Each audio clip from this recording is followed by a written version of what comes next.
नमस्कार मित्रांनो, Rahul goat farm YouTube चॅनलवर आपले स्वागत आहे।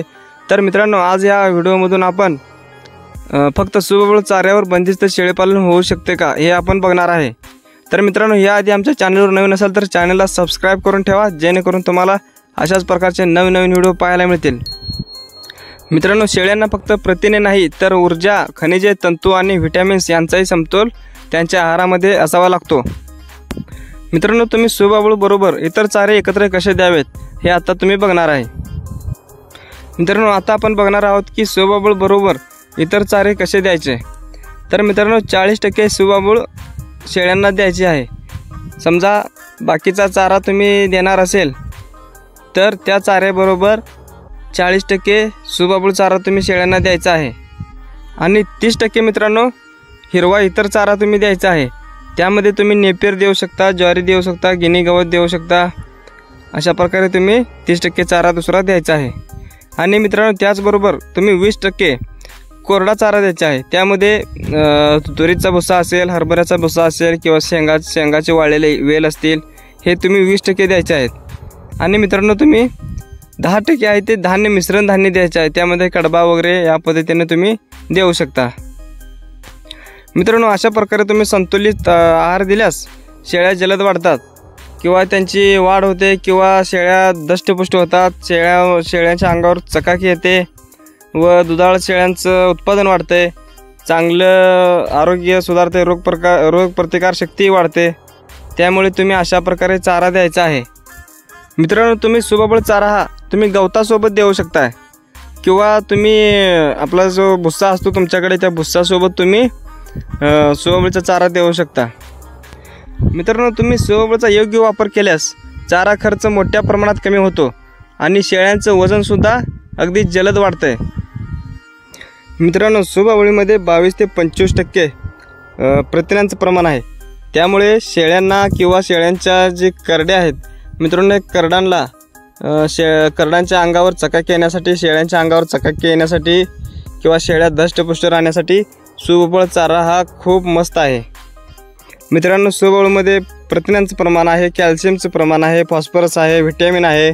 त्यामुळे हा चारा खूप चांगला मानला जातो आहे। मित्रांनो, तुम्ही सुबबळच्या चाऱ्याचा फायदा आहे की तोटा आहे तुम्ही निरीक्षण करून बघू शकता। मित्रांनो, तुम्ही काय करा, तर समजा तुमच्याकडे 20 बोकडं आहेत, तर मित्रांनो तुम्ही 10 बोकडांना एक 15 दिवस तुम्ही सुबबळचा चारा द्या आणि दुसऱ्या 10 बोकडांना तुम्ही दुसरा चारा द्या, त्यांना सुबबळ देऊ नका।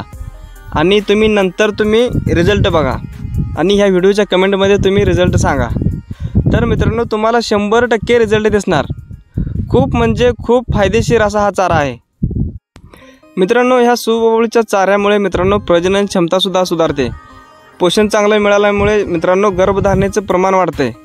तुमची शेळी वगैरे एखादी गाभ जात नसेल तर शेळ्यासुद्धा वेळोवेळी टायमावर गाभ जातात आणि गाभणसुद्धा राहतात।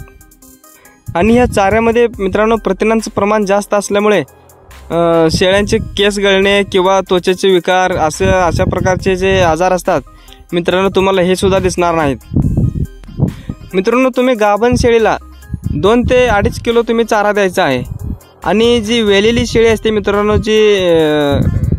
ज्याला खाली करडा आहेत किंवा ती करडांना दूध पाजते मित्रांनो, ती शेळी आहे, त्या शेळीला तुम्ही 4 किलो चारा द्यायचा आहे। आणि मित्रांनो, जे बोकड वगैरे आहेत त्यांना मित्रांनो ब्रीडिंगचा बोकड त्याला मित्रांनो 3 किलो हिरवा चारा द्यायचा आहे। आणि मित्रांनो, तुम्ही काय करायचं आहे, तर तुम्ही समजा 1-2-3 दिवस सुबबळचा चारा दिला तर मित्रांनो तुम्ही नंतर 1-2 दिवस गॅप द्यायचा आहे।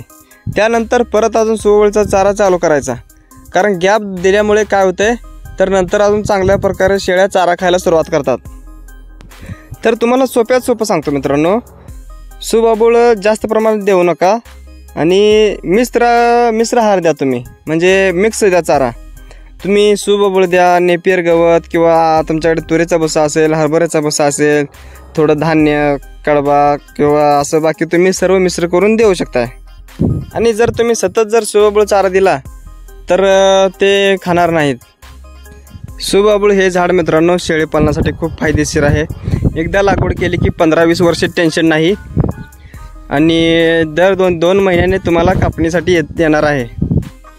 एका एकरातून मित्रांनो 30 ते 35 टन चारा निघतो आणि हे पावसावर अवलंबून नसलेले झाड आहे। आणि तुम्ही सुबबळ चारा शेळ्यांना दिल्यामुळे मित्रांनो तुमच्या फार्मवरती रोगराईचे प्रमाण खूप कमी होणार आहे। तर मित्रांनो आमच्या चॅनलला अजूनही सबस्क्राईब केले नसेल तर चॅनलला सबस्क्राईब करून ठेवा, जेणेकरून तुम्हाला शेळीपालनाविषयी व शेळीपालनाच्या चाऱ्याविषयी सर्व व्हिडिओ तुम्हाला पाहायला मिळतील। धन्यवाद मित्रांनो।